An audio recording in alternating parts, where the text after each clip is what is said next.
Bonjour à toutes et à tous. Nous venons justement de terminer une conférence sur la nationalisation du canal de Suez.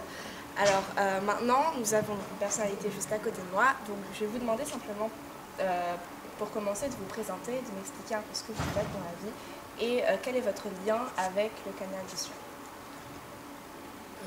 Moi, je suis un vieil architecte à la retraite qui s'est intéressé à l'histoire depuis longtemps et donc je lis beaucoup et j'écris beaucoup des sujets d'histoire, surtout sur la période du 19e et le 20e siècle. Donc au long de votre conférence, vous nous avez à plusieurs reprises parlé de votre père. Alors, quel est le lien de votre père avec le canal de Suez? Pourquoi est-ce qu'aujourd'hui vous êtes venu nous parler, entre autres, avec la nationalisation de votre père?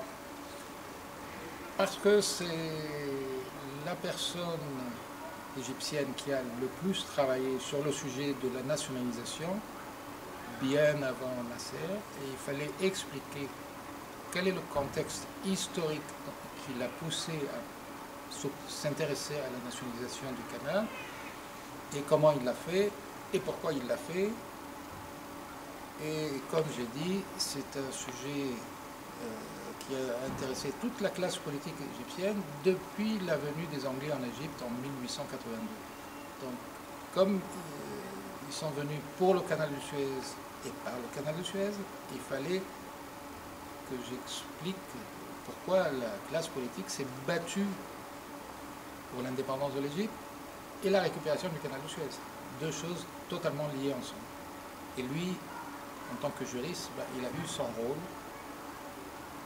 depuis les années 40 jusqu'à la nationalisation, en faisant une thèse de doctorat à Paris sur le sujet de la nationalisation et prouvant le droit de l'Égypte à nationaliser une société, pas le canal, mais une société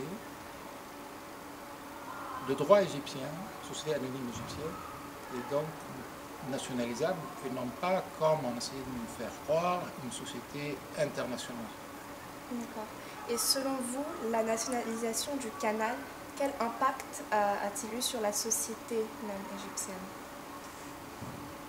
D'abord,